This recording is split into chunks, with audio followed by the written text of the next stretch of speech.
Irma here with Lewis Acre Farm. I am wanting to show you something really cool. We're at my in-laws' house, and oh, I hit the wrong button.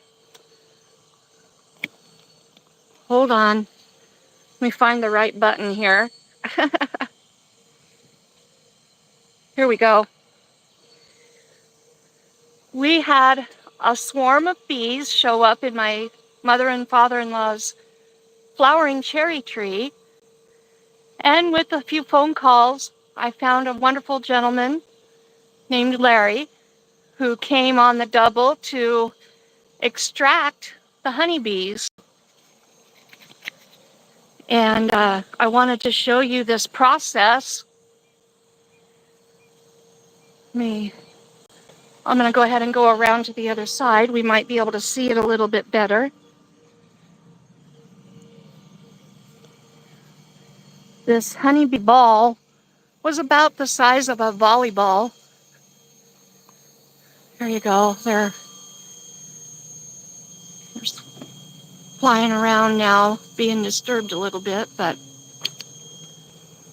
you get a little bit ignorant, so you'll have to watch yourself, because yeah. it always starts Yeah. fake. He is using a vacuum to extract them. And I thought you guys might find this very fascinating. I'm kind of backing away a little bit to be a little bit safer.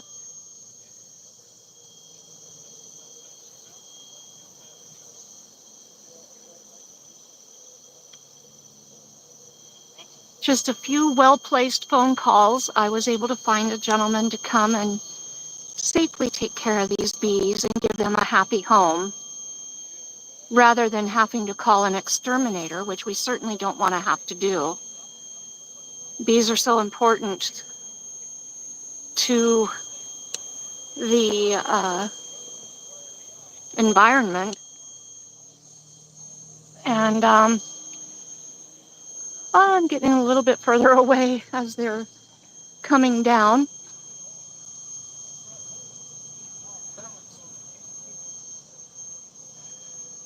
I got a car coming, so I'm having to move out of the way.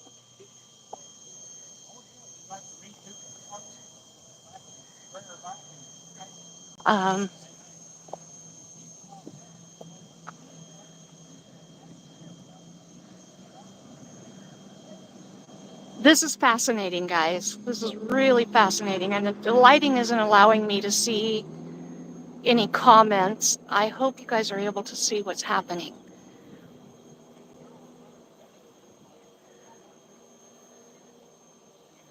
They're getting pretty agitated, as you can possibly see on the video. They're flying around pretty good now.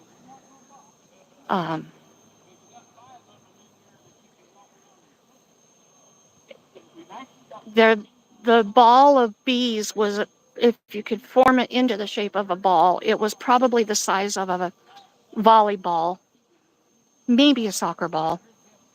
So it was a good-sized swarm. Not as big as some I've seen, but definitely a decent-sized swarm of bees. I am allergic to ichneumon wasp stings, so I am being very cautious here. But I definitely wanted to watch the process. I have a EpiPen if I need it, so I'm safe.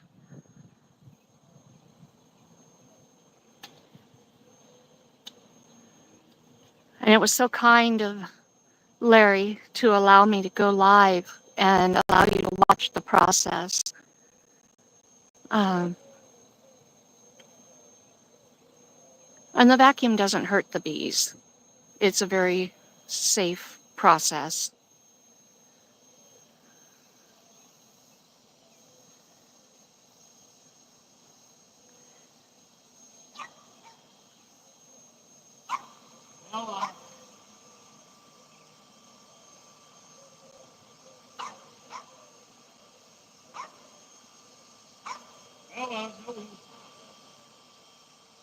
This is just so fascinating to watch. Who knew we'd be doing this on our trip here to my in-laws this week?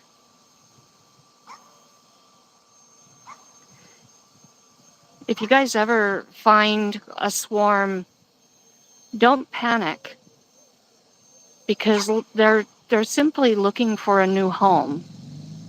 Whether because their hive has gotten too large, or their queen has died, or whatever the case may be, they are just looking for a new home.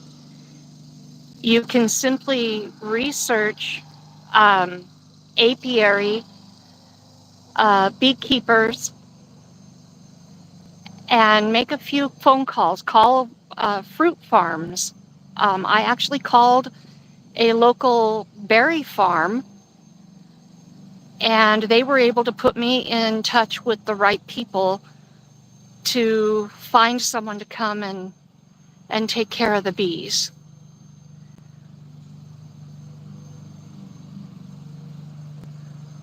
Most of your orchards and berry farms and flower farms will keep bees for pollination purposes.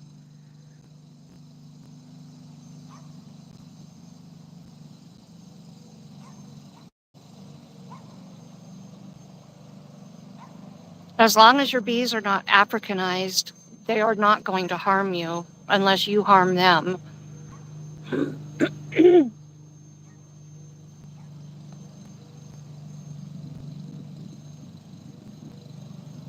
Sorry about the shakiness.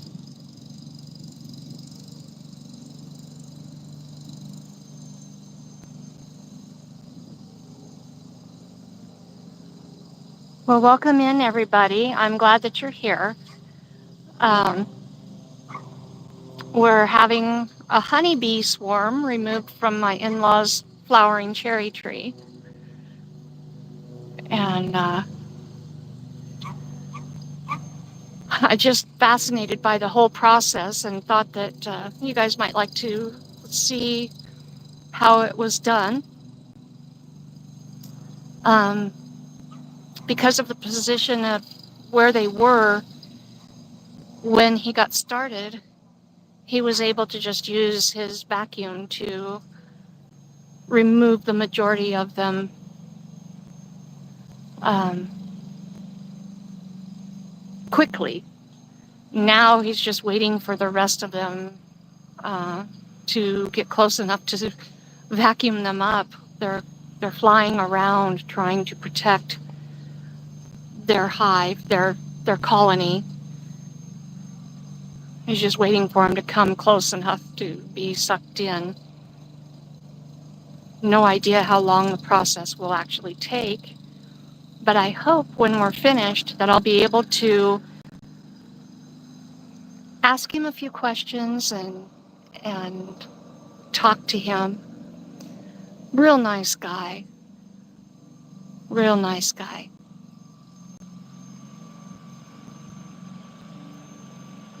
I see the numbers of bees that are flying around are quickly dwindling.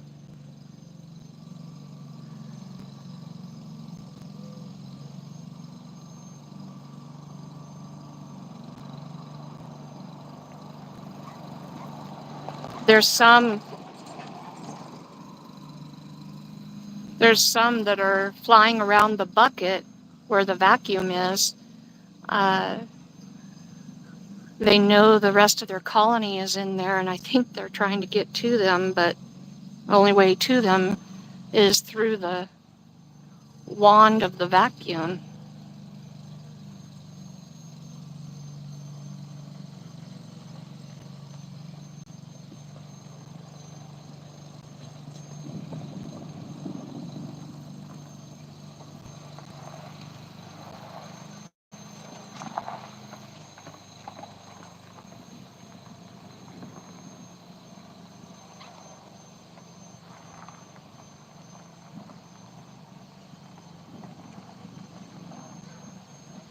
Such a fascinating process. I've seen bee swarms moved and removed in a number of different ways, but this is one way that I have never seen it done before. So I'm really, really fascinated by this.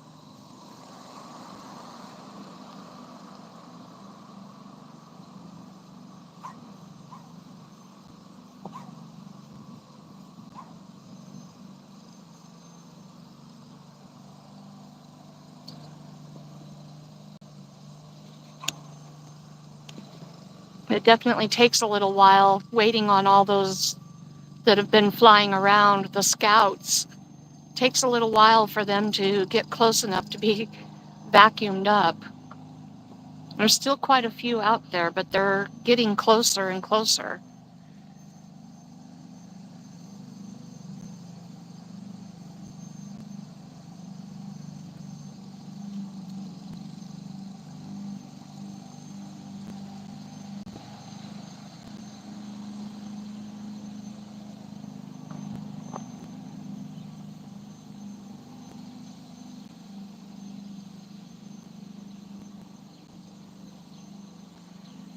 I apologize for the extra noise around the area. It's such a beautiful day. All the neighbors are out tending to their yards and doing the things they need to do. So,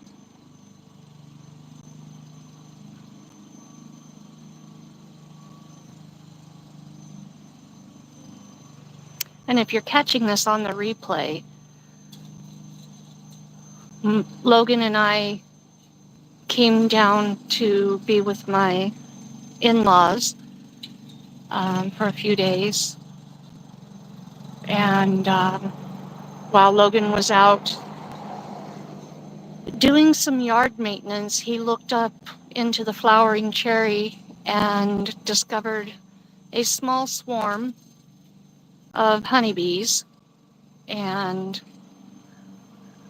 told me about it. And I immediately called the bee wrangler. Um,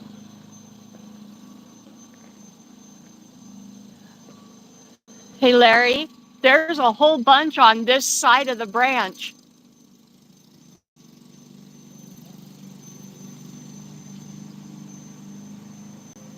They actually have been there for a while. They're Oh, already building a home. oh, had they? Okay. Well, then they had no intentions of leaving, did they? The weather has been messing with them. Yeah.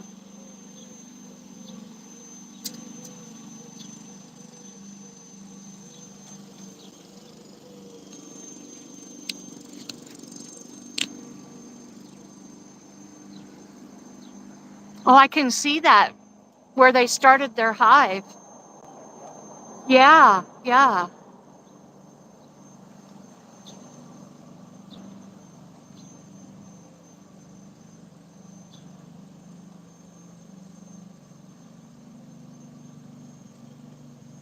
Wow. It's unbelievable how many are there. I don't know if you guys can see this or not.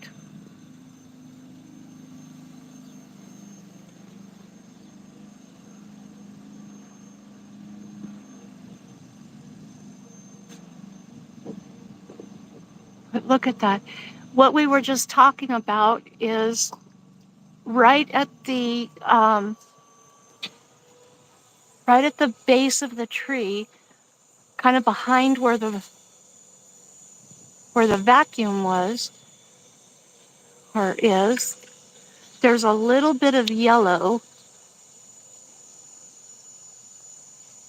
and they had already started to, there it is. They had already started to build their hive, so they have been in the tree for a while. You should be able to see that there. They had planned to make their home here in Mom and Dad's tree.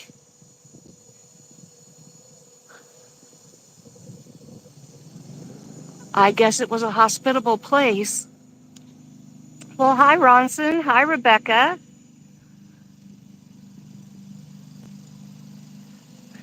Thank you, Ronson. I appreciate you so much.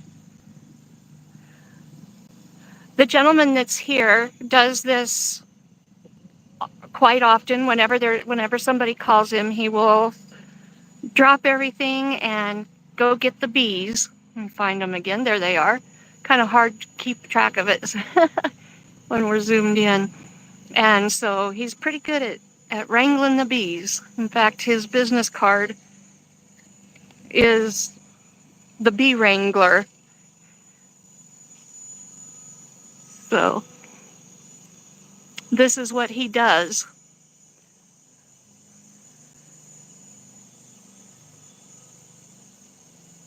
You can really see him on there now with it all the way zoomed in.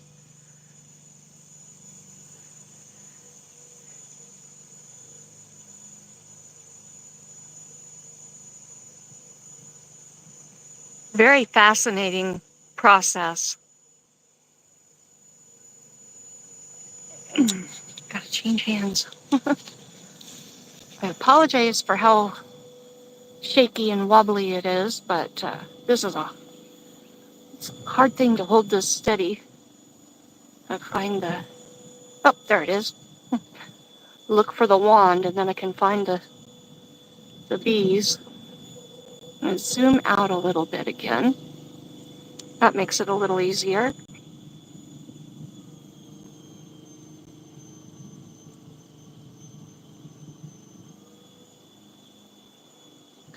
We're about 2 hours from where we live, visiting my in-laws, Logan's mom and dad.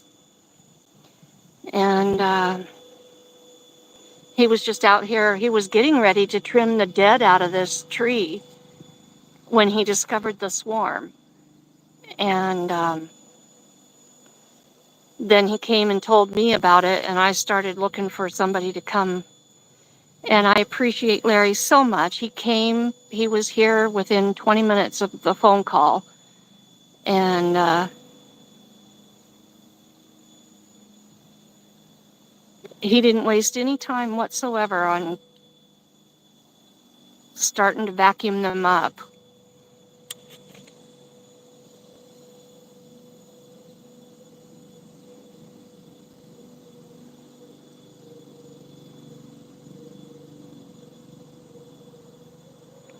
And like I was saying at the beginning of the live, if you guys ever find a swarm of bees, don't call an exterminator. Look around, do your research, search apiary or beekeepers, call your local orchard or berry farm, flower farm. They're going to be the ones who typically keep bees, and they'll know who to call. They can help you find the right place. And if you can't find one of those, call your extension agent. They should be able to find somebody for you.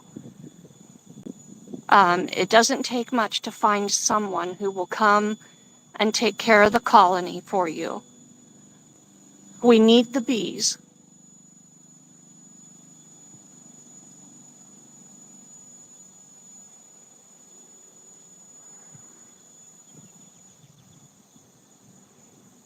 I think from the time that Logan told me about the bees to the time that Larry arrived was no more than 45 minutes.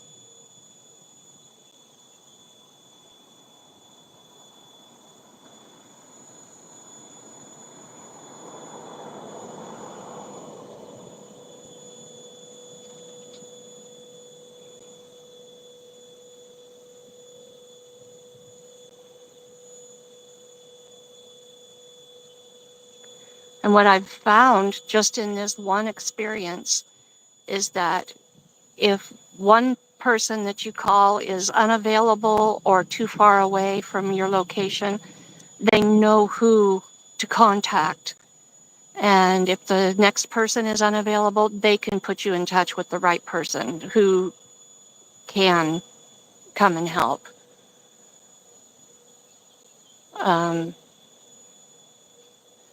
Beekeepers are a network of people, and they care about the bees, and they're going to help you remove the colony safely.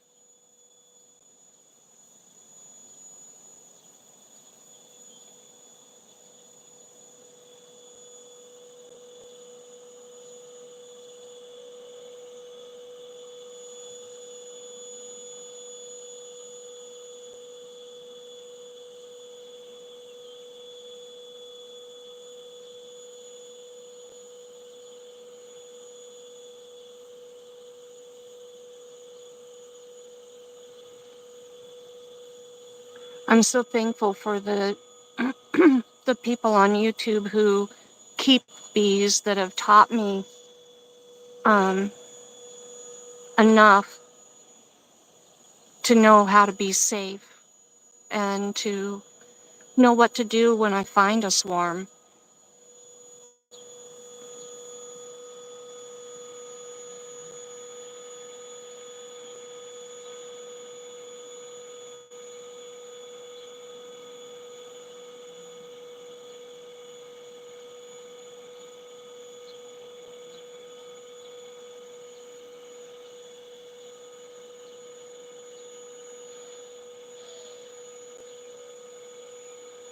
All about honeybees, huh?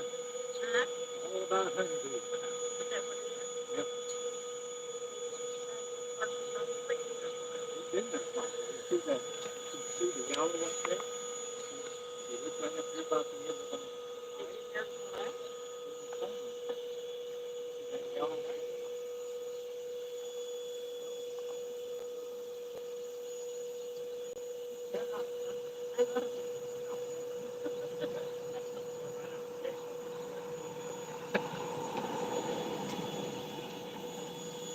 Yeah.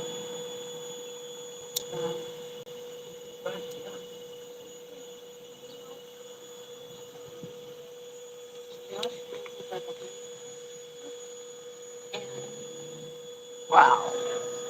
As many as he's already extracted, there are still so many up there.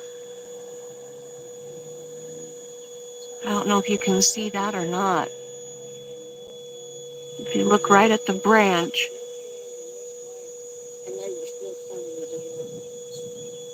if we can find it.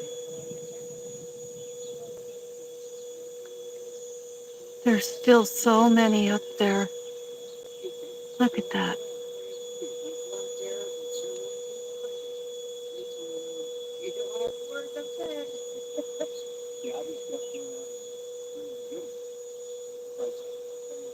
Isn't that wild?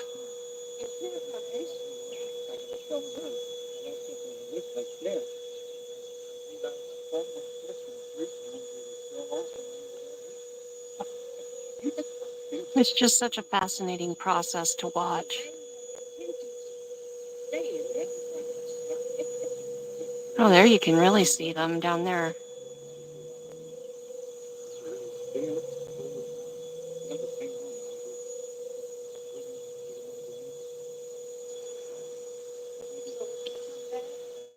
Yep, it might be another point. No,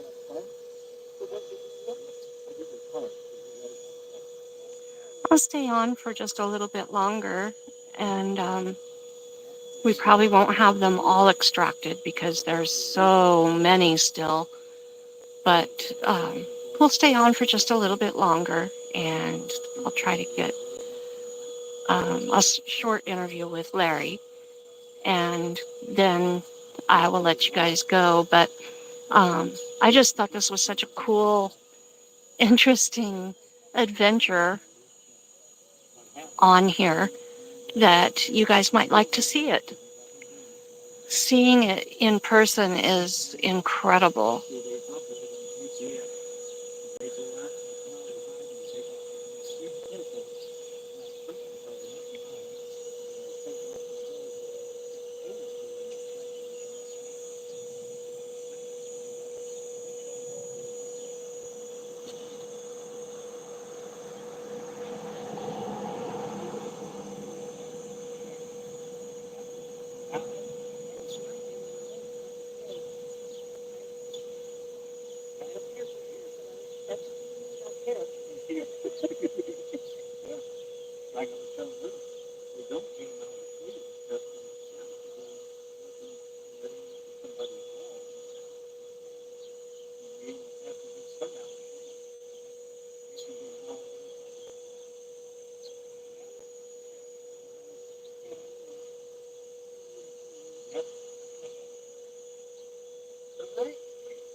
sorry.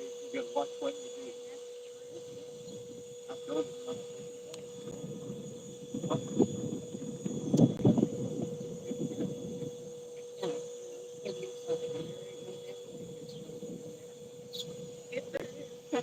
I'd get a little closer right now, but being allergic to the ichneumon wasp, I don't know if I'm allergic to honeybees.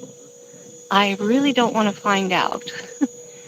I do have I do have an EpiPen, so I'm okay that way, but I just don't want to find out.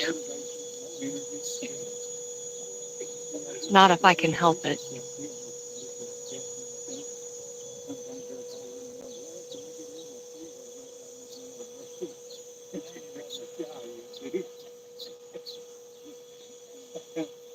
Yeah. Hi, Rob. I told your husband, your wife's way braver than me. I guess anything for a video, right? I guess, huh? Is he going to take him somewhere? Yeah, he's a beekeeper. Oh, good. So he'll just Yeah. add it to his Yeah. beekeeping thing, huh? Yeah. Oh, that's good. Bonnie has that? This one's Oh, for her. okay. In fact, So if I ever need it, I'll just hit her up. It's okay? Yeah. Thanks.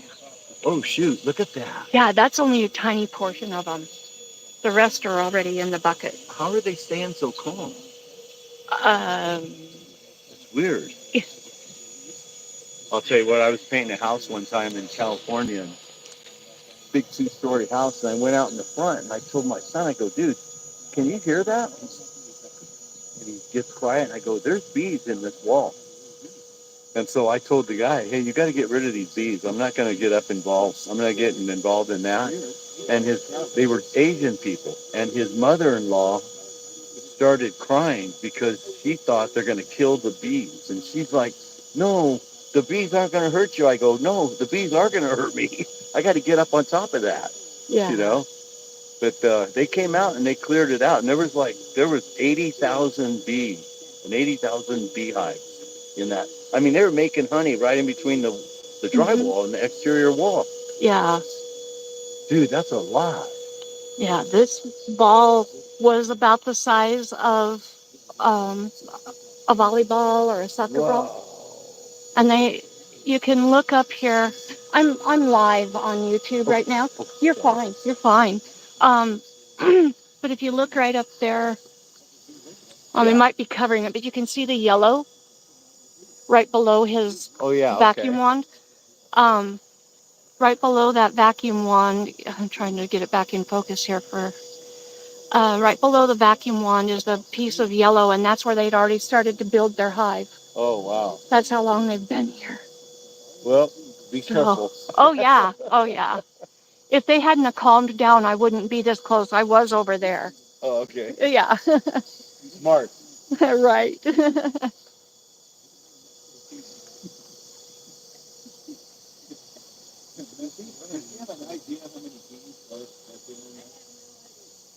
That group right there? Yeah. That's what I told Wally. That's what I said. Yeah. I'm still videoing. I'm still. Yeah. How many bees did you say it was? 10,000 bees in a swarm like that. Oh my goodness. Yeah, they're going to take over your property on the tree. Well, now I can't get it to zoom back out.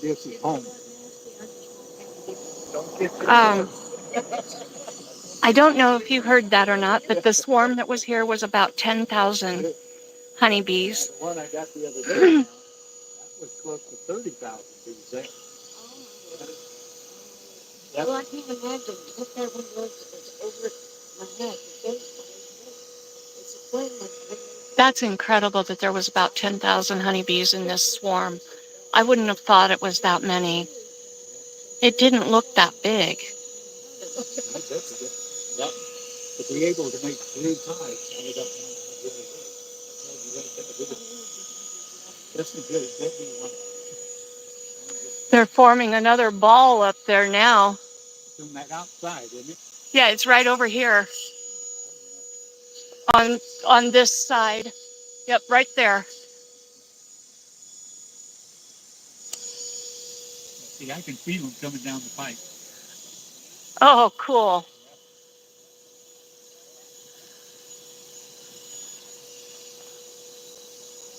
And there they go. Right down the vacuum. Go back up a little bit more here. Again. This is just the most fascinating thing.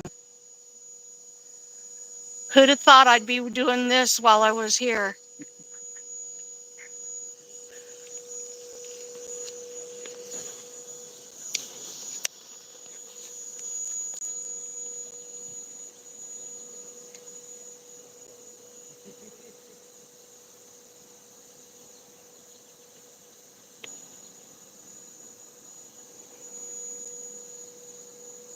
Wow. And just like that, a whole bunch more are gone. How long does it typically take to extract? To get all of them out of there. Uh-huh. We're watching now is the ones that are coming in. Uh-huh. And you see, you just set your pipe, and you see the most stuff is coming, and as they're coming, you just yank them down out there.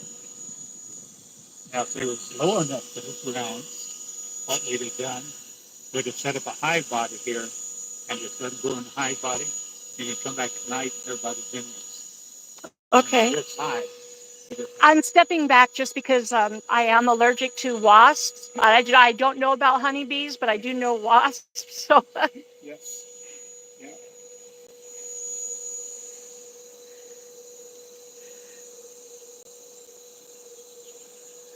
this is incredible.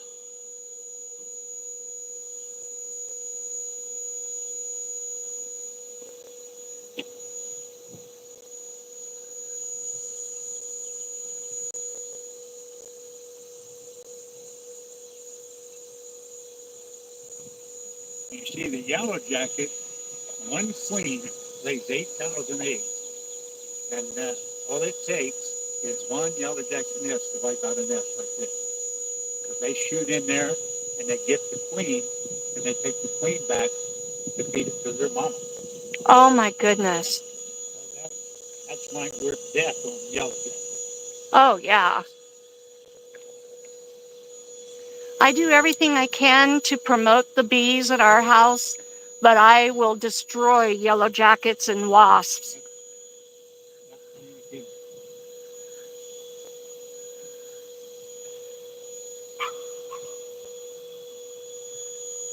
It's been forever since I've seen honeybees, and then last year I saw about 3 honeybees. Or not honeybees, bumblebees.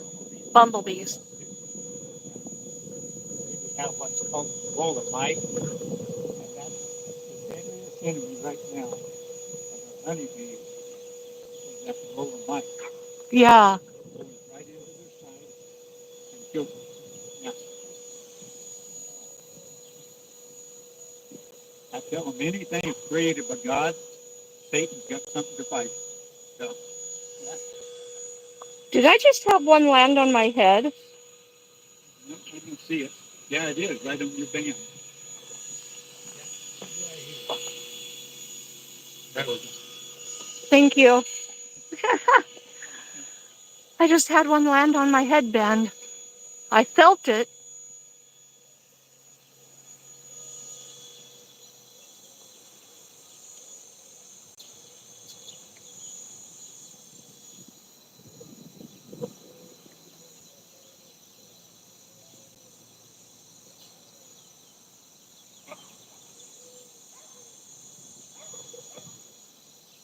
I hope you guys are finding this as fascinating as I am. I really do. Um, it's so important to save these guys.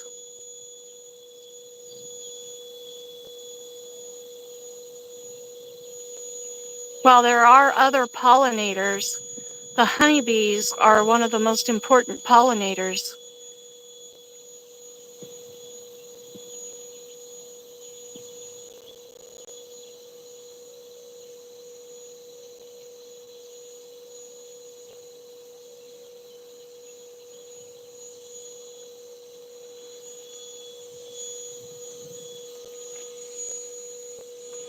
We got one little honeybee down here on the ground just struggling to get back over on his feet.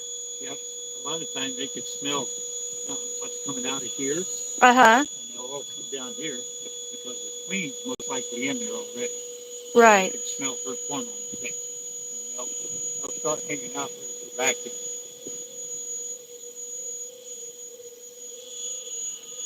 Do you mind if I interview you while we're doing this? Okay. Whoops. So I'm going to just ask Larry some questions um, while he continues to vacuum up these lovely friends of ours. Let me hit the right button here.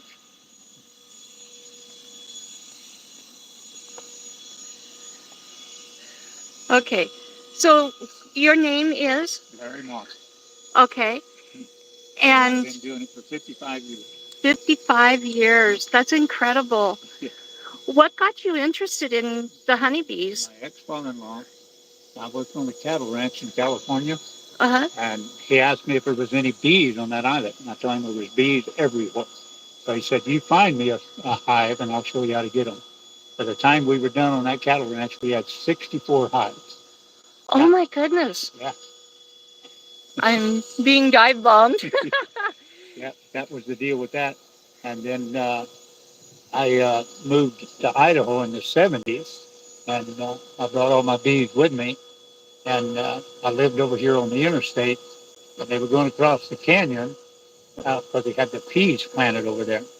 Well, you'd be standing there by your hive, and all of a sudden you'd see 10,000 bees roll right out the door dead. And it was a granule that they were putting on the peas over there. It's time release. And when they come back, it's on their leg. Oh. And they come back and go in, it's a disease for the whole hive right there. Oh So I no. ended up out of 37 hives.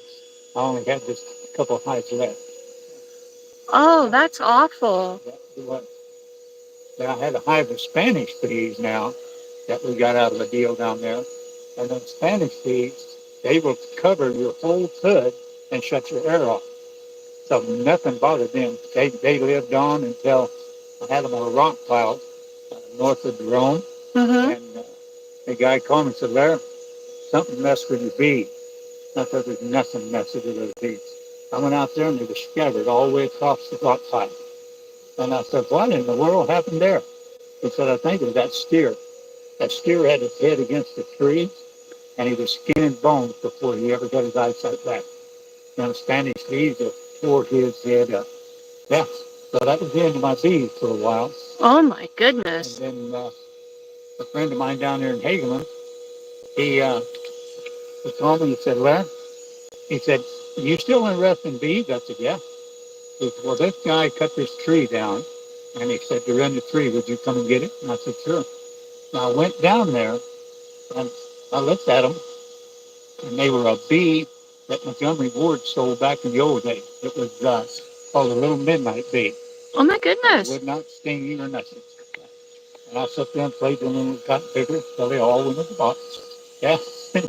I didn't even know Montgomery Ward sold bees. Yep. I knew Sears and places sold a lot of things, but Back in the 60s, they used to sell them. They sold the hoods and everything else back in those days. Yeah. wow. Yeah, it was interesting. And but the deal was, he was sitting in pickup because he's allergic to them things. I finally got out and said, them bees aren't mean, are they? I said, no. I said, the little midnight bees. I said, they won't sting you. You can just reach around, get a handful, and do anything you want to do to make it bother you. Yeah. Wow. Oh man. Sweetest little things you ever seen. Yeah. Can you still get midnight bees? No, I've never seen any more in any of the sales pages or anything else. So, yeah. These here, just looking at them, these are what's called the three-band Italian. It's either there's a three-band Italian, then there's a five-band Italian, then you have the Carniolan, which is kind of the ones that everybody's going with now, so they have a little bit more resistance, bites and stuff. And I think you can still get Spanish bees, but most people won't get them because I guarantee you, boys, they don't put up with humans. And The fun thing, when I lived there in California, the blackberries from where I lived was probably about 1.5 miles, 2 miles. But these little guys, their wings wear out, you see, and they crash. And as they were coming home from the blackberries, they go to raise up over the house, but their little wings would wear out. So they'd be laying here on the cement. And my daughter, I think she was like 5 at the time, big old long, pretty blonde hair. She'd go by and get them bees, go all the way around the house, put one in that hive, come back, get her another one, go put it in that hive. You can't do that. You try to put that bee in a hive that don't belong in, you start a war. Yep. As long as she did it, there was no war. Yeah. Is it on my face? No, it's on your arm. There she is right there. Okay. You see, she's a crossbreed. You see that black on her tail? Uh-huh. That's a crossbreed. She crossed between Italian and Carniolan. Yeah. Interesting. Yeah. And the way they do that, they take a hive of Italians and they put a Carniolan queen in there, you see, and you have to put her in a cage, and you have like a candy plug in that cage, and by the time they eat the candy out, then they're familiar with her. If you just put her in there, they'll kill her right now. Right. So that's the trick. Very interesting. Yeah. Yeah, they're quite the little critters up there. Very interesting. All of them girls. You have a few men in there. And I tell women, I said, don't take notes from these guys now. I said, come wintertime, uh, they don't believe in welfare. So come wintertime, they kill all the men, kick them to the curb. They don't want no men in the hive through winter. Because all they do is eat, see? They get rid of it. Right. Yeah, they have their own program, boy. You pull your own weight. Yep.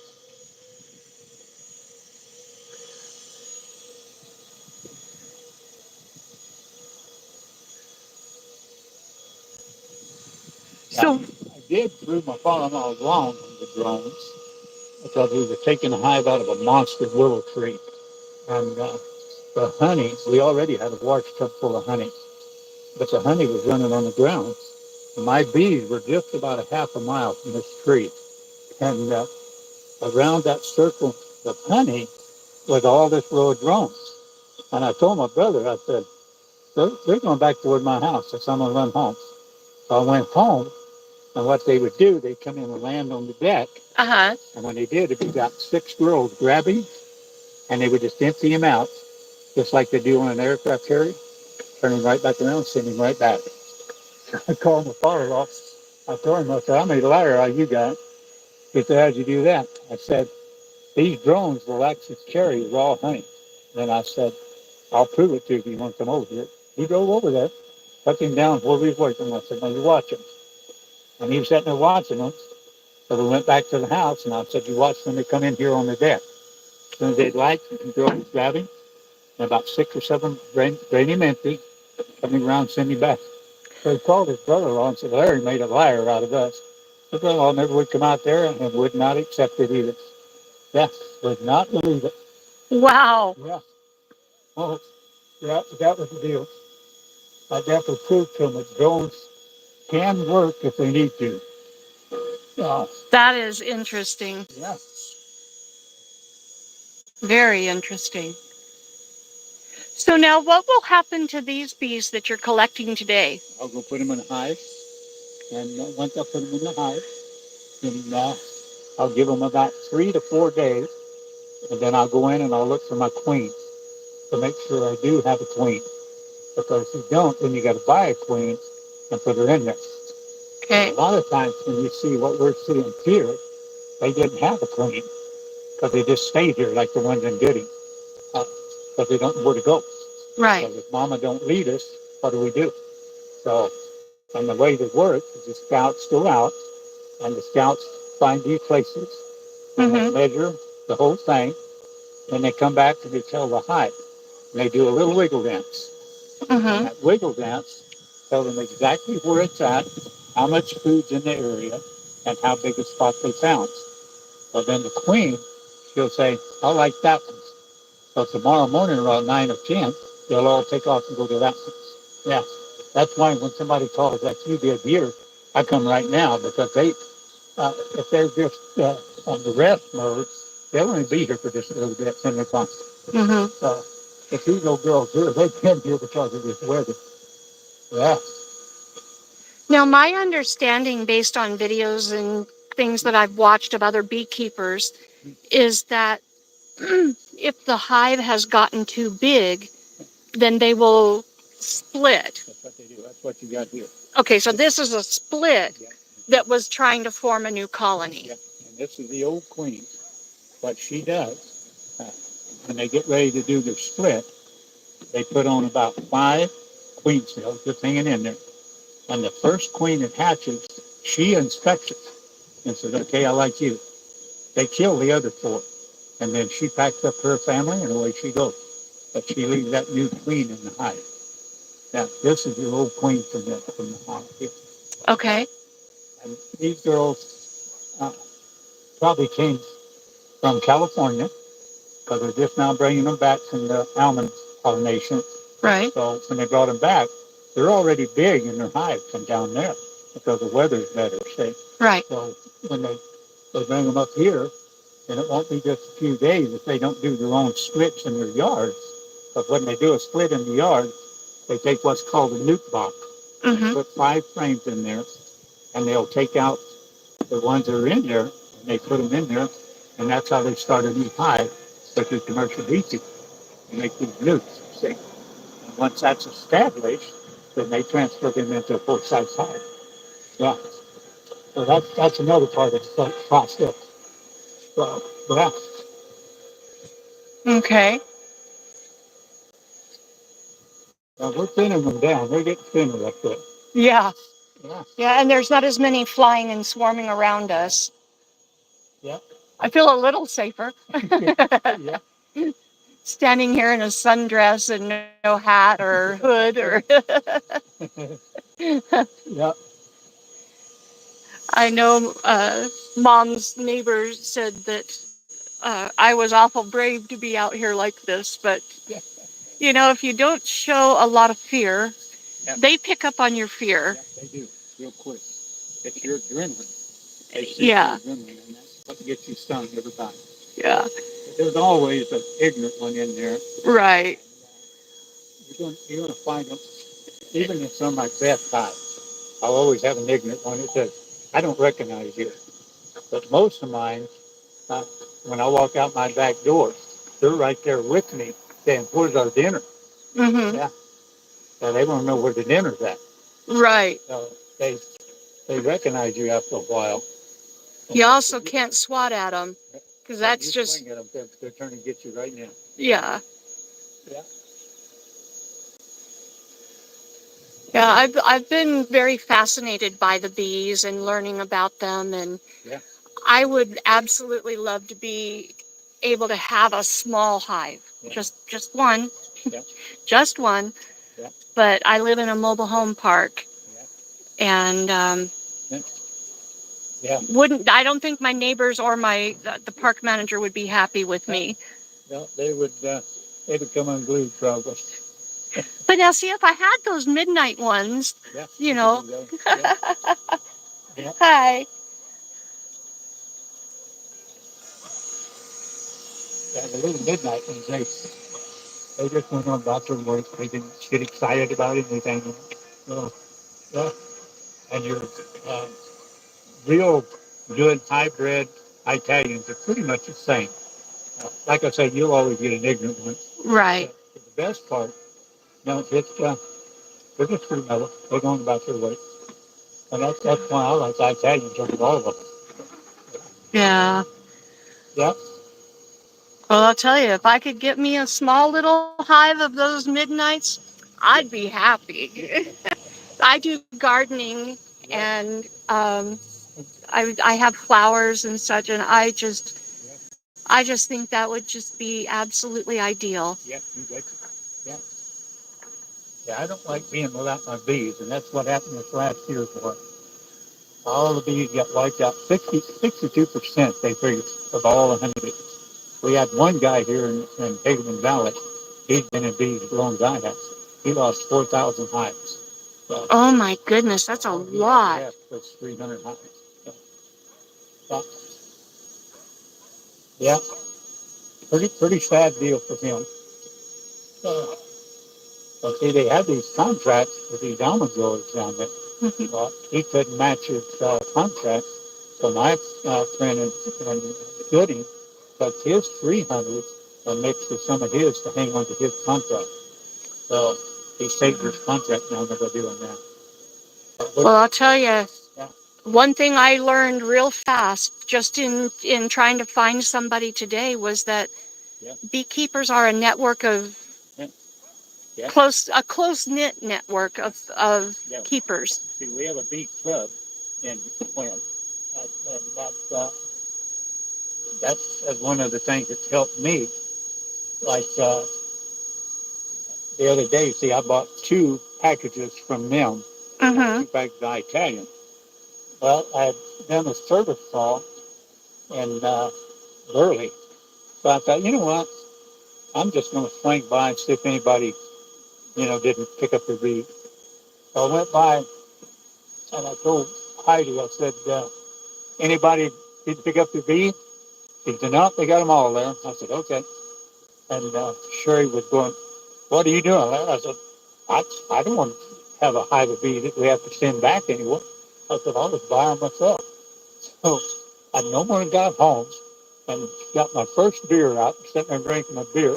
And Heidi called and said, hey, this dude out of American Falls, and I couldn't believe a dude in American Falls would be buying bees in Twins. He said he can't get here. And I said, okay, I'll be right there. I think I drove straighter with one beer in me than I did without. Yeah, so I went over and got that one. And they don't do refunds. And Heidi had told us, I said, if this guy comes and gets this, then I'll give you your refund. So I saved his neck and got me another high-buy cage. Yeah.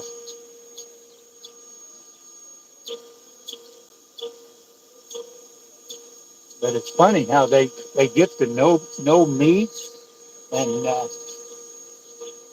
for some reason, they learn your own scent.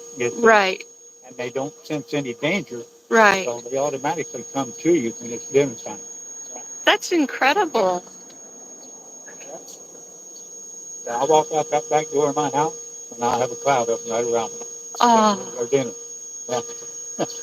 I make them go gather pollen and everything during the day.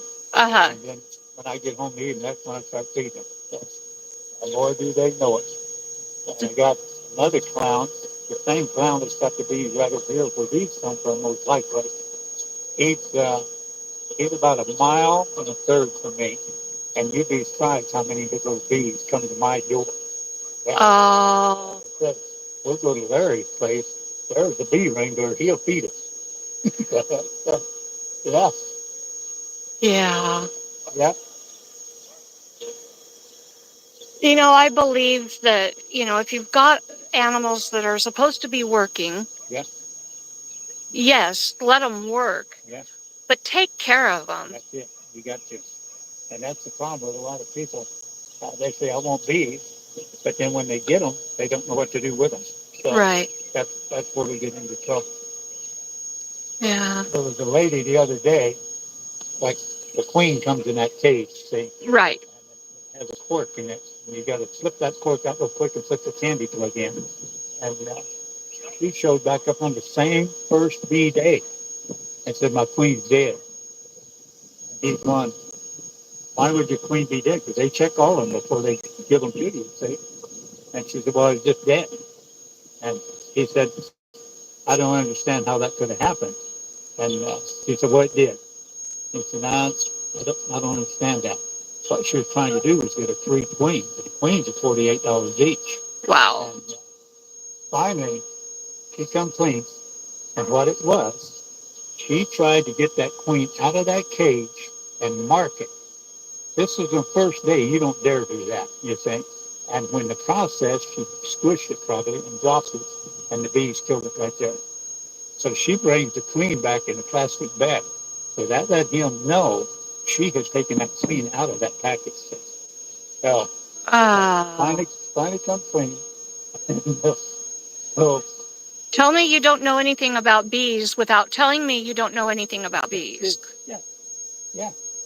So and a lot of them, uh, they try to ignore me. And then when I say, I've been doing this 55 years, you ain't going to tell me anything about bees that I don't already know. So, and they try to tell you everything, how this works and how that works. Get out of here. These guys, they know me and I know them. Mm-hmm. So, and I know that daughter of mine, the oldest one, was like my mother. My mother was a true angel. She had pure gold hair and everything else. Bees would not sting that woman. Yeah, she could walk right by, hide the bees, didn't bother. And that oldest daughter of mine the same way. She got that gene from my mother. Yeah. It was amazing to watch how the bees respected her. Mm-hmm. Yeah, they would sting anybody else. They respected her. Yeah. They wouldn't sting, wouldn't even think about stinging. And she'd just pick those bees up off the front cement there in front of the house, go around, 5 years old, go around, put it in that hive. She'd come back and she'd get another, go around, put it in that hive. You can't do that. You try to put a bee in that hive, it don't run there and the war's on. As long as she did it, that was just fine. Incredible. Never started a war. And I'd sit there just kind of cringe, just massive of bees going around, and she had a big old long blonde hair, Yes, that's not one of them would even get in her hair, started stinging, nothing. So, yeah, Wow. The innocence of children. yes, it was amazing how they treated her. Yeah, yeah. I used to just sit there and just think, oh mercy, if they ever attack it, they never did. Yeah, she just cleaned every morning up off the deck, taking them down from all the hive, and she made sure each hive got one, and that was the deal. Now we're getting some surgeons coming down now. Yeah, I think I'm going to back off a little bit here. They're getting a little too aggressive for my liking.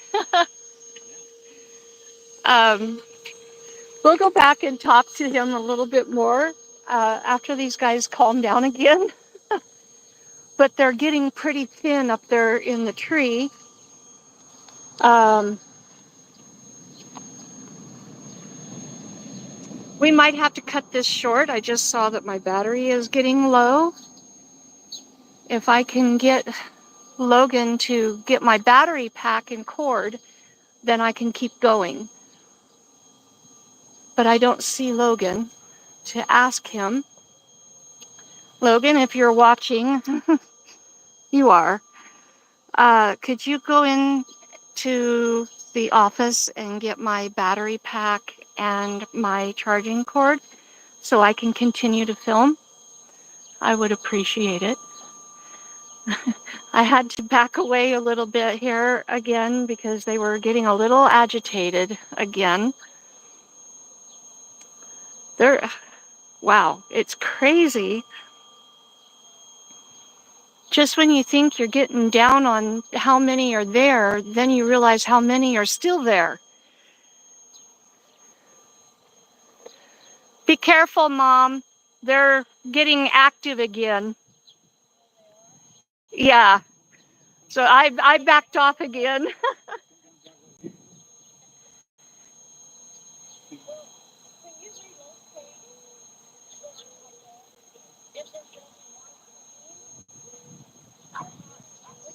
I hope you guys are enjoying this just as much as I am. Um, it is so fascinating, first of all, just to watch the process and then to listen to Larry talk about how to take care of the bees and some of his adventures with the bees. This is just as fascinating as can be. There you go. All right. And then could you put that in there for Mom? Yeah, you just say him. Yeah. Oh, okay. I know him. Very nice. Yeah, I've known him for years, I think. Okay, well, I think. I'll be right all right. We got juice. Just got to plug it in. That's my lovely mother-in-law standing over there. There we go. Now we've got juice. We won't die anytime real soon, I don't think. As soon as those bees calm down again, uh, I will go back over and we can talk to Larry again. Rebecca, it is so fascinating to listen to Larry talk about all this. We learned so much talking to a real beekeeper as he's working at saving this colony and protecting my mother and father-in-law. Um,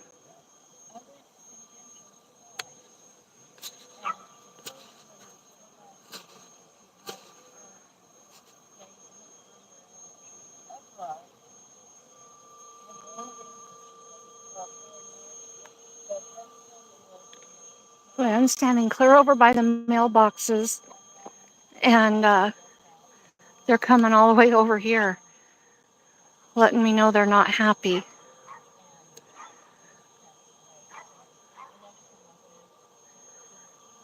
I don't know if you guys can see them swarming on the screen or not, but they're definitely flying around, pretty active. I've been dive bombed and had them land on my head, and I had one on my arm, and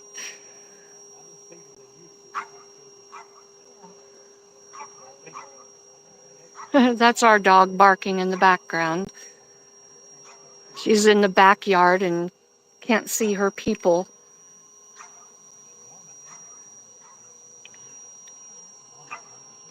So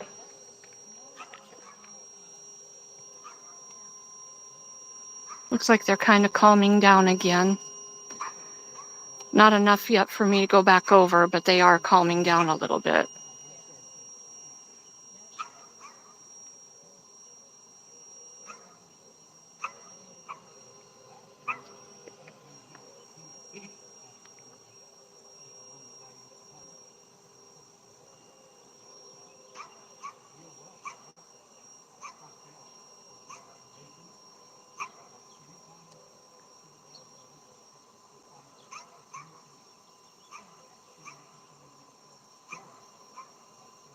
So incredible. I do highly recommend that everybody gets familiar with your local apiary beekeeper societies in your area so that if you're ever faced with a situation like this, you know exactly who to call. Larry was telling me that if they are just resting, they may only rest for 10, 15 minutes and then move on, or they could rest up to 3 days. So you're on a time limit when you first find your hive or your colony. Uh, so time is of the essence. If you already have your information at hand, you have a better chance of saving the colony.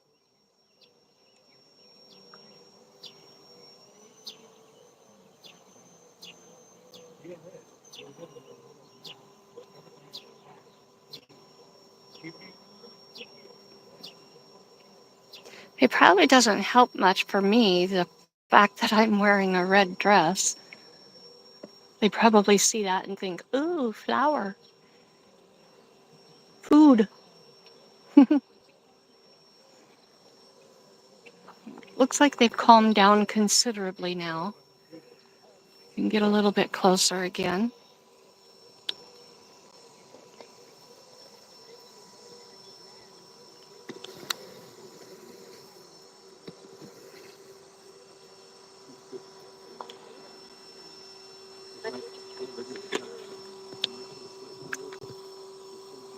There's still a few blooms on the tree, so that's probably what they've been enjoying. And then she's got flowers blooming in her yard.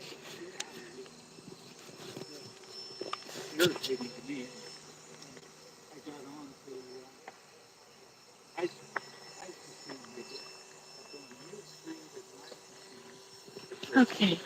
Can you guys see the tip of the vacuum wand? That yellow that it's resting on? See if I can find it again. Here we are. Right at the tip of the vacuum wand is the yellow, and that is where they had started to form their hive. That's how he knew that they had been here a while already.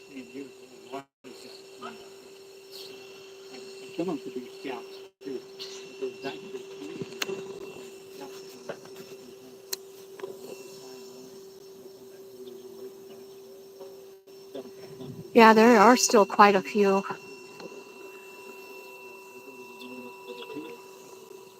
Just kind of waiting for him to settle down up there again and so he can finish vacuuming them up.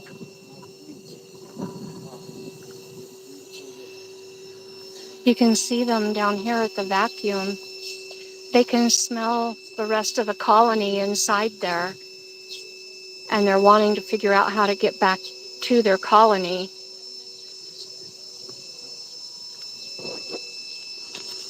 There's a little vent there on the lid where they can smell the pheromones from the queen and the rest of their family.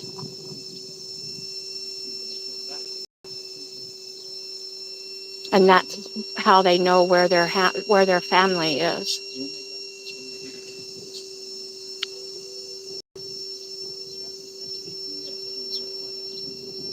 It's so fascinating to see and to observe.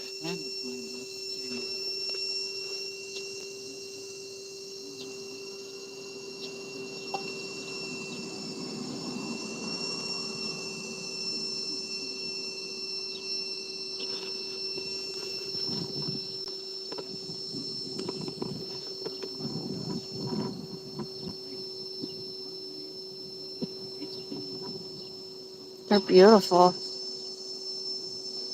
Such fascinating animals.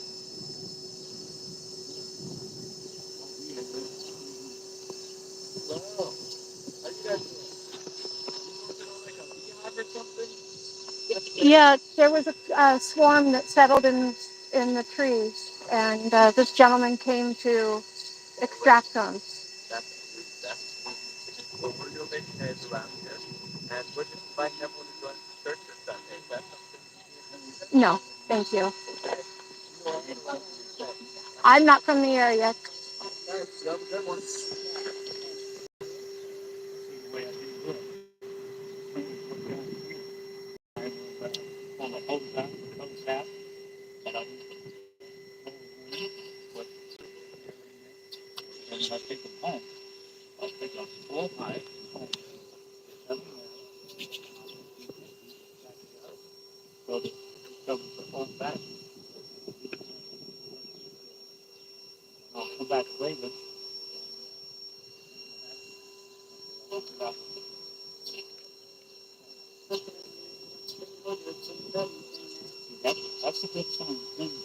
No, Logan, you're not the only one here. There's others here too. They're just quietly observing. I like to see that. I don't see anybody hanging out there all that back.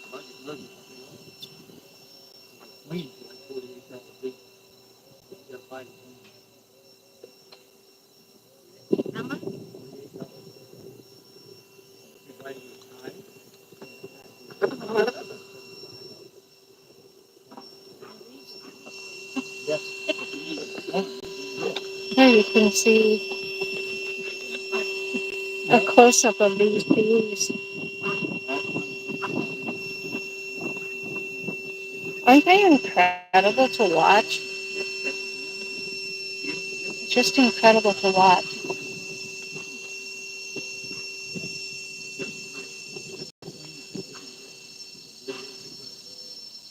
went over to the hospital and went. We had to go up in 3 floors and come out.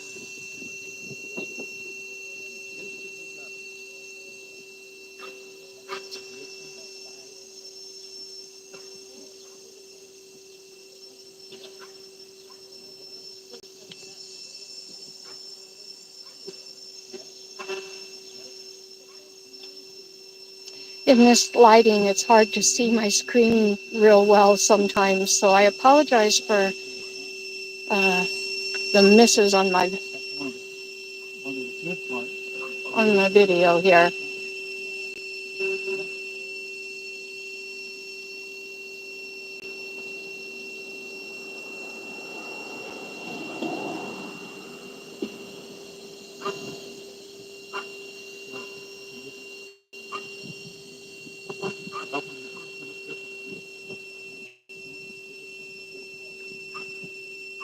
When you get down to here,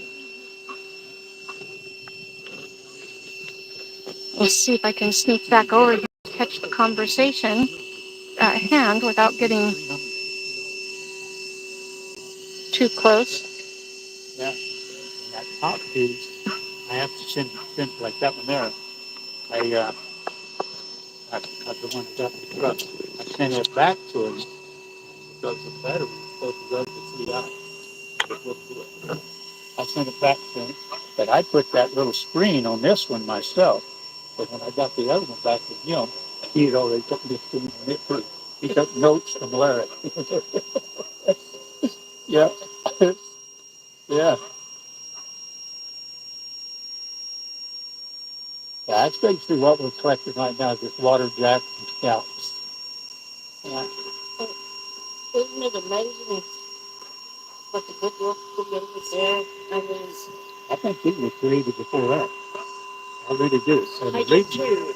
yeah, the reason I say that is because he had all these trees that he put down here, and he thought, now I've got to pollinate them before I put the human here, or we don't have no food for the human. Yeah, that's good.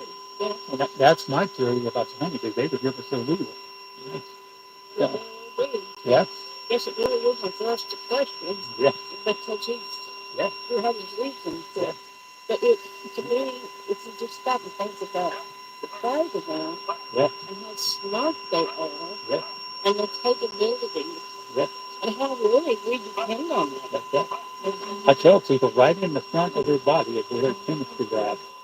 If they take this stuff in and they mix it, then they go home and they think through that on. So the worker bees, that when that's your first batch, you say, as that's hatched, it takes 21 days. Well, as they hatch, then the housekeeper theirs records it. But when the foragers come back, they transfer it to the housekeeper. Yeah. You see, the housekeepers, they polish the cells, and that queen will come along and go, you didn't do a good job. So she'll mark that as her own pheromone, and they have to come back and polish it some more before she'll put an egg in there. Yeah. But they keep all the cells polished for her. Yeah. And once she inspects it, then she'll go around to everybody know where an egg, she'll go right to next. She lays 2,000 eggs a day. 2,000 eggs A a day. day? Yeah. Yeah. Wow. Her lifespan's only 21 days. In 21 days, your wings are out in the press. Yeah. So she has to lay that many eggs to keep the hive going. So, yeah. So the little wings, they're up almost nothing to the little wings. Yeah. And that's what wears out every second. Yeah. Yeah. That's the sad scenario to them, is that 21-day life. Yeah. If they had a longer life, think of the size of some of the swarms we would get then. You'd say, but the way it is, we're getting them as they come out, and then that bunch they leave behind, you say, is the ones that's going to take off and make that hive work from then on. Yeah. So, yeah.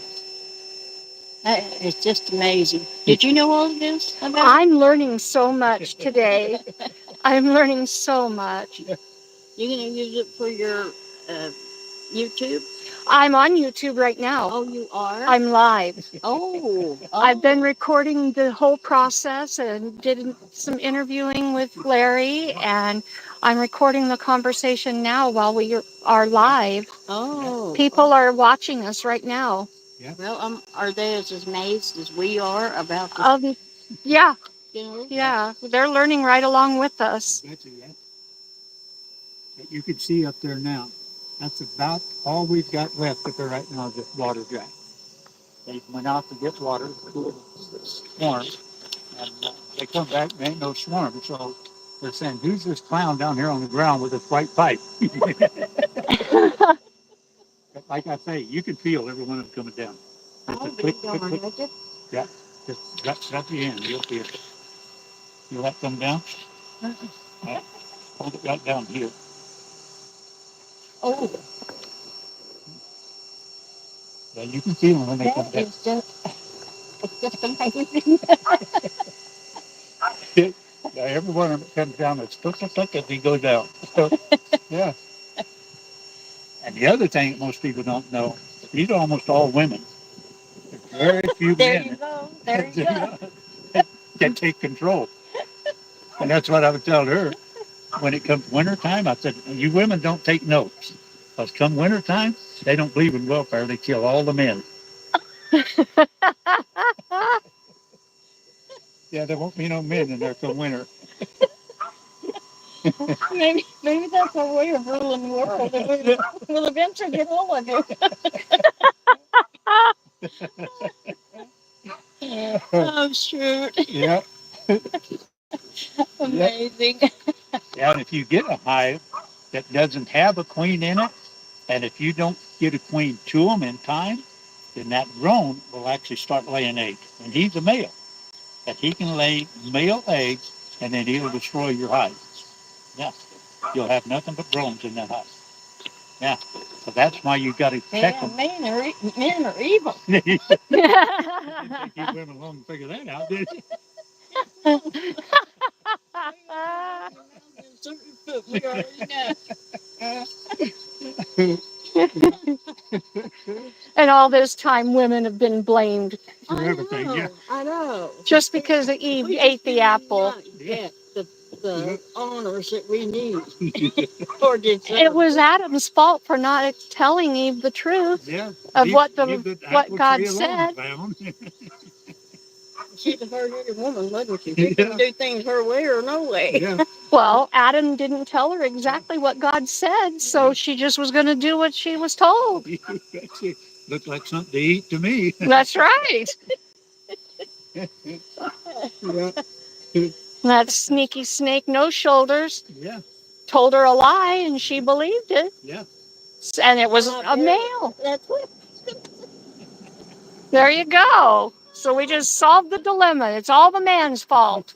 And then us women have been blamed all these years. All this time, yeah. All this time. But I'm gonna say this. The world, if the world take notes off of these bees, it'd be a whole different world, wouldn't it? It would. But I'm gonna say there are some women out there that don't deserve the recognition they get. Well, that Yeah, that's one true. of them. Yeah, she was a Libra, and I'll guarantee you, that ornery son of a gun, boy. Yeah. Yeah. Now, if you've ever watched the movie The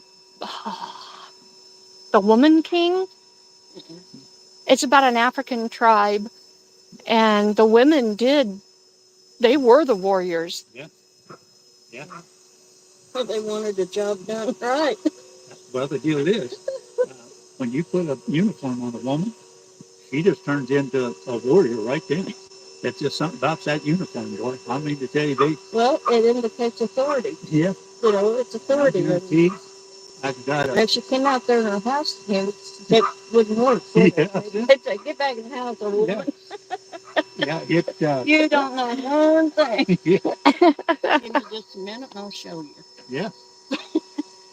Yeah, it's like back in the old days, look who was picking cotton with them and black women. It was the white women. They were out there picking cotton. You didn't see the men out there. Nope. Yeah. No. It was probably sitting under the shade, sipping suds. Yeah. Chewing their tobacco. See, look, it's farther. Yeah. Yeah. Maybe that's, have you ever heard the term spitting little club? Yeah. Yeah, maybe that's where that started. That's They where called was it that? that. Yeah. Yeah. Oh dear. Yeah. Like I was telling her, my mom was a real angel. She had pure gold hair and the whole thing. See? And the deal was, uh, on my mom's side, my grandpa was a judge. Now on his side, they were all hoodlums. So this was a bet between God and Satan. God said, I got one up there, put up in anything you have in that hole. And this is how this war started. I guarantee you. And, yes, it was quite the program to watch how that worked. He tried everything he could to make her life miserable. Couldn't do it. Yeah. And She killed him with kindness. yeah, yeah, With? yeah. I think I was like 14 and a half when I finally put this up. I was the baby of the family. And I told him, you ever scream my mother again, I'll kill you. Yeah. So when she was dying, she was laying on the couch, and he got up, went in there, and said, what's wrong? He said, Jesus came for me last night. I'm ready to go, and you need to stop screaming. And he told me, I promise I was not screaming. I said, you better not, Ben. I'd have killed you. Oh, mercy. Yeah. But to watch her, and you knew everything she done, Jesus was right there doing it for us. I had a wagon, and this was another thing he'd do. He'd move us into places that you wouldn't want to live, you know. And we had no running water, no electricity. This 1964. I know that feeling. Yeah. And I had a little old wagon, had wheels about that thick. And she would go down the levee, going out Driftwood, and then she'd get all the way down at the end of the place down there, about a mile away. She'd start back loading it up. She'd have this pickup full. When she back there, hold it in one hand. Guess who was pulling that wagon? Oh my It word. wasn't her. Yeah. Yeah. So yeah, I used to tell people, you just watch her and you'll understand. Hard worker. You Yeah. get it. He Yeah, went, I remember those days of yeah, cardboard houses you practically. got it. And Yeah, there was 5 of us kids and mom and dad, yeah, and then a whole slew of cousins, yeah, uncles, you know, any place needed a place to hang their hat. They didn't care who they put out of the bed or out of sleep. yeah, It was always that way, and it was like, yeah, you know, I didn't know anything about running water, bathtubs around. I mean, my bathtub was a yeah. wash tub. You betcha, yeah, And yeah, then when I got married in '67, the guy I married, his parents had indoor plumbing, and it was like, oh, how do you deal with it? Yeah, it's kind of amazing. I don't know, maybe. well, when I was born in '49, the bathtub that I was bathed in, I have it at my house. Is that Yeah, right? they tore that old house down and they give me the bathtub. That was the one I was bathed in. That's pretty neat. Yeah, That is cool. yeah. So, It's, yeah. I love hearing these stories and yeah. getting to hear the history We of Tell you people. the funniest one, and this is how you can tell she was an angel also. We had this ranch, corn farm, you know, and this is the one where we had no running water and stuff. The place next to us was a big Ritchie Harbor Club. They had a shed completely full of decoys. I told poor kids, we didn't have no decoys. I told my brother, I said, you know what? We need a couple of bags and decoys. He said, yeah, probably do. So down from the house, like I say, we didn't have electricity, so we didn't have a light, just kerosene lamp. Down from the house was a barn up there on the levee, see?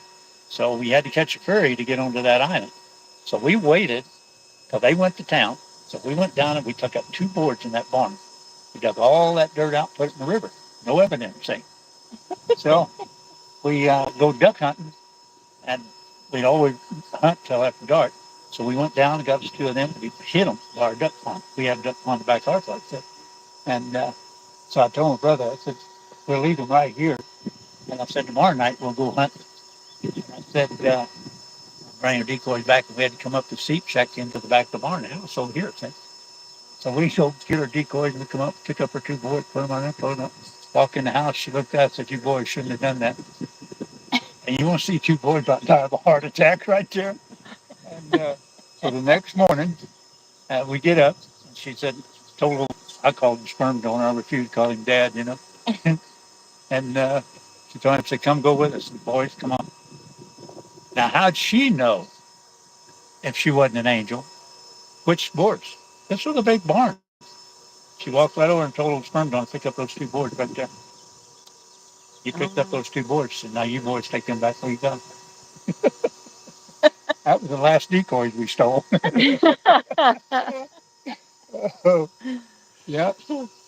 But that's just the kind of person she was. She knew everything. You couldn't hide nothing from her. Oh, yeah. So, yeah. Yeah. Wow, to walk that closely with Jesus, that is something Yeah. that I desire. Yeah. You betcha. I desire that. Yeah. To watch her, uh, you know, that family that my oldest brother married into, my mom taught all those girls how to cook. And she was a beautiful cook. People come from miles away just to eat her food. Well, them girls' mother was an old drunk. The dad was a good old guy. He drank a lot of beer, but he was a good old guy, and he worked all the time, which was opposite of old sperm donor. Sperm donor only going to work 3 months and be off 3 months. That's the misery he put us through. But mom was teaching the last daughter. Now, this old woman was 6'1", and mom was just about your height, see? So I was a little bitty dude, and here come that old fuzzy. She was teaching Janelle to cook, and mom seen her coming. She told Janelle, "You go upstairs." So she come in, she said, "Where's Janelle?" Mom said, "Miss Steve, you need to go home. You're drunk." I said, "Where's Janelle, you bitch?" Boom. Knocked her out cold as cold. She told the boys, "Drag her out on the porch." And this little dude, I was hooking it, but that thing fell like a tree to this little dude. So like comes in small packages. Sounds a little bit like a certain mother-in-law I have. I've been known to deck one or two. Yes. Yeah.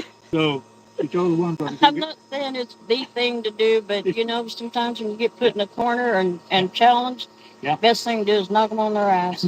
Don't call her a bitch. You call her a bitch. That was a wrong thing to say. Well, that one that I did threatened to whip my ass. And I said, "You know, I have 20 years on me, but you don't have what it takes." So wham, I whacked her upside the head and held her hairs. I took her to the floor. Yeah. No damn way. You betcha.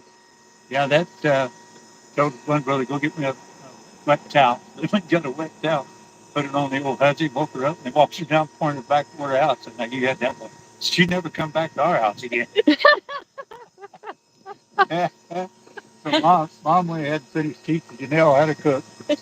Oh, yeah, you could go to any one of those girls' houses, just like eating at mom's house. They took everything she taught them. That's how they cooked. Yeah.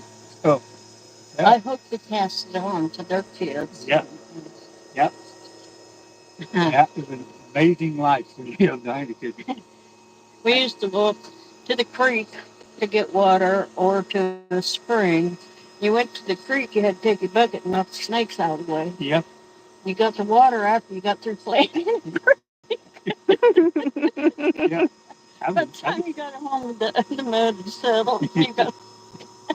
Yeah. And here's another funny thing about old sperm donor. Him and his buddy used to play pool at this bar. And the kids come from school, walk down the sidewalk there, saying, "Well, the bartender told the sperm donor, said, you need that dog." He said, "What you good for?" Said, "Well, you got coon hunt out there." Said, "He's a black and tan hound." Said, "You teach him coon hunt?" But said, "Nah," he said, "I'll think about it." So they started to walk out, and she said, "He got one problem." They turned around, him and his buddy did, and said, "What's that?" Said, "He hates children." He said, "I'll take him." Yeah. So he brings old Duke home, black and tan hound, puts a stake in the ground, chained old Duke up there. Told him, "Now you kids stay away from him because he hates kids." Well, I had this one brother have polio. He put the other one up to anything, you know. So after a while, that brother said, "You know what? I think he loves kids." He said, "Go get the 410." And he said, "You start walking up on him. If he tries to bite you, kill him." But I'm tired of this him being on a chain like that. So Okay. So he goes in the house, gets the 410. Well, now Duke goes freaking crazy now. And so they undone him. They go hunting, see? And the other day, old sperm donor come home early and they were gone. And boy, he waited for him. He come back, he started to rip on him. Duke was between the kids and him. You don't touch a kid. And my oldest brother said, I wonder if he's that way with women. He grabbed his wife, bent her over his leg like that. Duke grabbed him, sat there and held him, looked him right in the eye. So he said, okay, okay. Duke just backed up. He went to swing again. That time he left prints in his arm. Yeah. He meant business, didn't he? You betcha, yeah. And the funny thing was, he had to go up the levee and over to where they fish. Well, the highway come around there, and them old drunks left over on them islands. Half the time they were running off the levee and everything else. Well, I'd gotten away from my sister. I was only like 2 years old then. And I'd climbed all the way up that levee, and Duke was laying over there behind them, and say, across the road. And they said, just as I hit the blacktop, that old drunk come flying around there. They said old Duke jumped full length. But that lady hit me right in the belly, knocked me plumb to the head. They said he just stood there like that, waiting to see if I got up. Wow. Yeah, he was quite the dog, boy. So what it was, when them kids were walking home from school, He was protecting yeah, them. he wanted to go be with those kids. And Yeah. she thought he hated kids, so sperm donor took him, see. Best thing that ever happened to you kids and your mom. Yeah. Yep. Yeah, Mom used to, as long as I had Duke and Butch with me, I could, Yeah. I could go anywhere. She didn't care. I'd fall in the ditch. Duke could tell Butch, you get up here. Duke could come down and get a hold of me, pull me back up out of the ditch, park me up here, we'd go again. Wow. Yeah, yeah. For a dog that hated kids. Yeah. So Get out much so he saved their lives. God. Yep. Yeah. He, the day he got run over, he was riding the fender of the hay truck. And Hey, Rebecca. Glad you're back. stupid cat run out from under the building. And he jumped. Hope you guys are enjoying these stories. And went under the wheel and killed him. Beautiful. Run over one of the kids. Yeah. I mean, he's having a regular funeral for that dog. He, You he, saying that, Logan, my son that's here, when they were, we had come from Arkansas for a visit, family reunion thing. so you're a Martin? I'm Marky. I am too. Are you? That's where that family started, Arkansas. Well, I actually started in Missouri, but I was raised Yeah. across the line, either or. So, but we were living in Arkansas, and the husband and the kids and I came out to Idaho for a reunion. Well, when we got here, one of the cousins' little dog had passed away. And Logan said, we have to bury him. They were going to put him in the orchard. And Logan gathered up all the little ones and said, we have to give him, I can't remember, I think his name was Jocko, and he was so ugly. Anyway, they took Jocko out there, they buried him, and Logan conducted a service for that dog. Those kids they haven't forgotten that yet. They thought it was great, Yeah. but they had never seen anything like that, and Logan, yeah, he put old Jocko, I believe it was Jocko. He was ugly. Yeah. But, yeah, pretty neat. And at the time, my cousin then lived in a little town, in the Mexican town. My brother and him were walking down the railroad track. This big son of a gun standing about that tall, was sitting on the railroad track looking at him. Big old yellow. And they were thinking, is he going to get us? What's he going to do? They kept walking away and talking to him. He twisted his head, kept twisting his head, and they finally got up to him. And this was right after Duke had got killed. So, and they were petting him and they talked to him. He just twisted his head. So he called home, asked those sperm donors if they could bring him home. And he said, yeah, I guess so. So they brought him home. Well, my oldest brother knew a little Spanish. So he come out there and he said, where did you guys get him? I said, over there on the railroad track the nights, and he started speaking Spanish to him. Oh, yeah. Yeah, that's all they knew was Spanish. We had to teach him English. Yeah. And you want on another case where you could tell she was an angel when she was going down the levee gathering up wood and stuff. He didn't allow snakes, bugs, nothing within 20 foot of her. He kept everything cleared out of the way of her.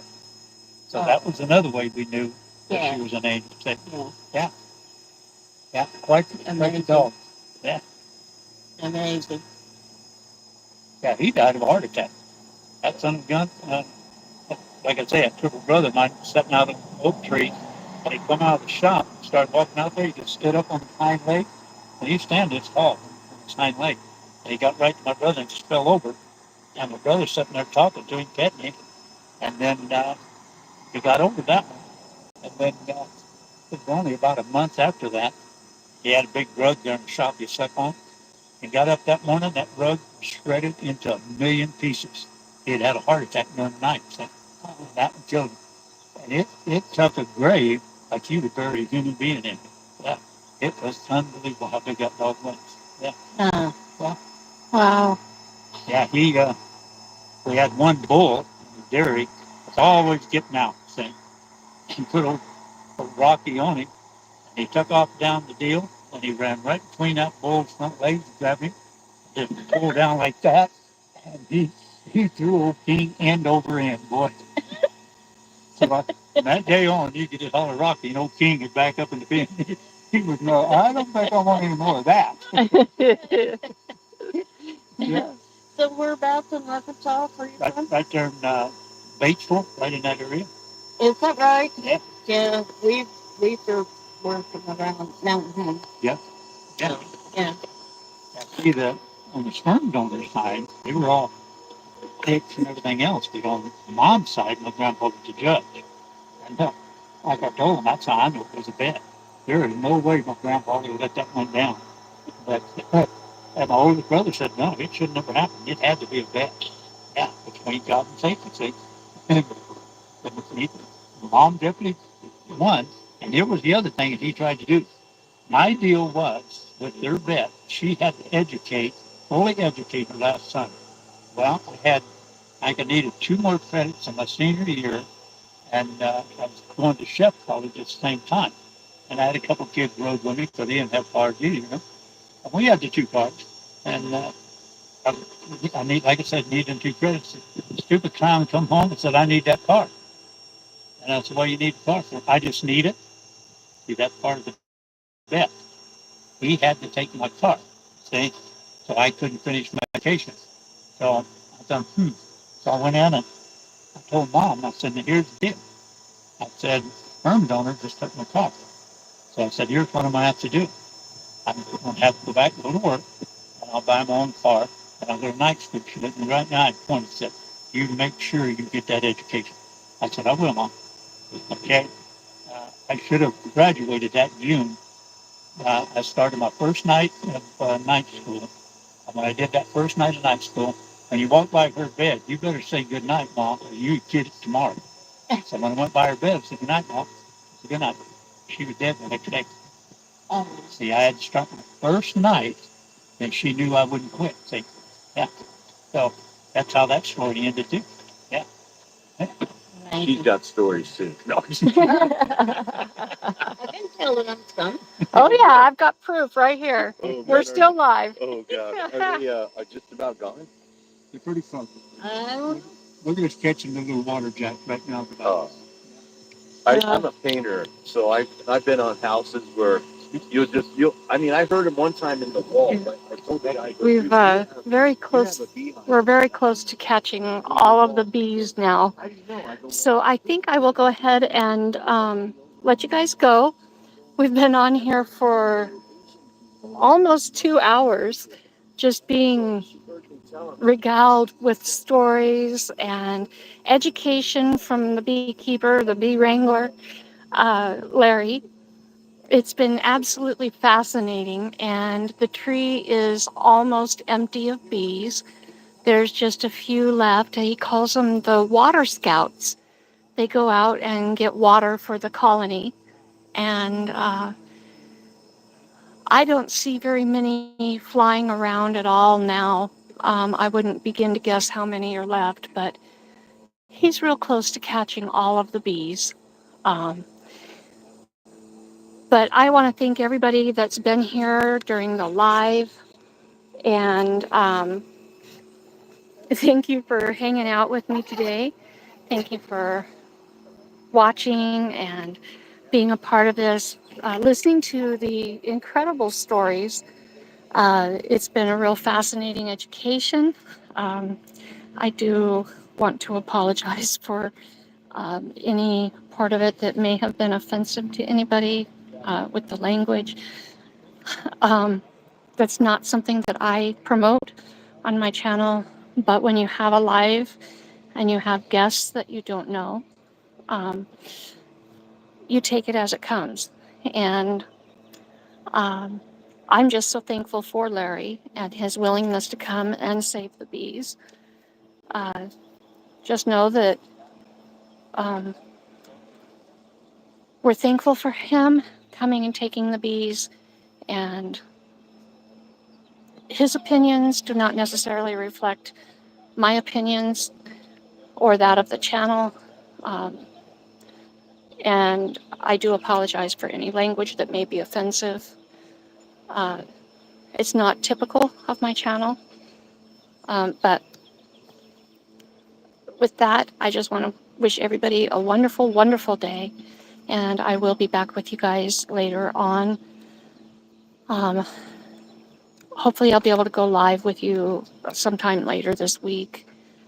But thank you so much for being here. And if you're catching this on the replay, thank you. Thank you so much. And I do hope you enjoy this, the education that you receive about the bees. And I hope that you enjoy the stories that my mother-in-law, Bonnie, and Larry share with you. Uh, so be blessed. Have a wonderful day, and God bless.